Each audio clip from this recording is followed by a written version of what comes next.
আসসালামু আলাইকুম। আমি এই মুহূর্তে আছি সুবর্ণচর ফায়ার সার্ভিসের সামনে। এখানে যে কিছুক্ষণ আগে একটা বড় গাছ রোডের উপর পড়ে গেছে। এখন ফায়ার সার্ভিস ইউনিট আসছে, আমাদের এটা রোড জন দুর্ভোগ সৃষ্টি হচ্ছে, ফায়ার সার্ভিস আসছে, বিশাল গাছ পড়ছে। আর আমাদের একটা বাড়ি ক্ষয়ক্ষতি হয়েছে, একটা চাপে আর একটা পড়ে গেছে।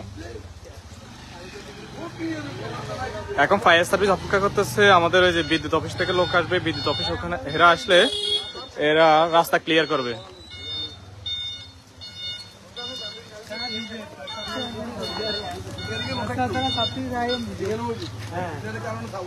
বিদ্যুৎ অফিসের খামখেয়ালি তারা দীর্ঘদিন গাছ বাড়ি থাকার কারণেও তারা গাছ কাটতেছে না। আজকে ভারী বৃষ্টির কারণে গাছটা পড়ে গেছে। হ্যাঁ, একটা জনদুর্ভোগ সৃষ্টি হয়েছে, বিশাল যানজট। আমরা এটা স্বেচ্ছাসেবীর মাধ্যমে তাদেরকে অন্য রোডে পার করছি। আমাদের একটা ফায়ার সার্ভিস আসছে।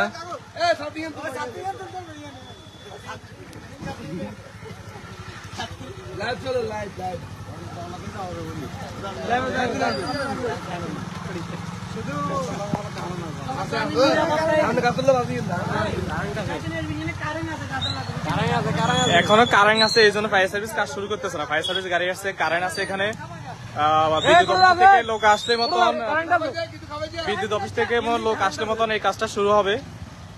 প্রচুর জনদুর্ভোগ সৃষ্টি হচ্ছে, বড় বড় গাড়ি আটকে হয়েছে, এখানে মাত্র মোটরসাইকেল যাইতেছে। বিদ্যুৎ অফিস থেকে লোক আসলে মতো ফায়ার সার্ভিস কাজ শুরু করবে। আমরা বিদ্যুৎ অফিসকে জানাইছি, বিদ্যুৎ অফিস এর লোক এখনো আসে নাই। বাড়িতে কেউ ছিল না, যদি বাড়িতে কেউ থাকতো তারাও ক্ষয়ক্ষতি হতো। বাড়িতে কেউ ছিল না সকালে। আর বিদ্যুৎ অফিসের এই খামখেয়ালি বিদ্যুৎ অফিসেরকে বারবার অভিযোগ জানানো হয়েছে যে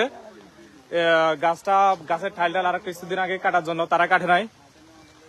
এখন যে একটা বৃষ্টির কারণে আমাদের ব্যাপক ক্ষয়ক্ষতি হয়েছে, নেশার বাইরে ব্যাপক ক্ষয়ক্ষতি।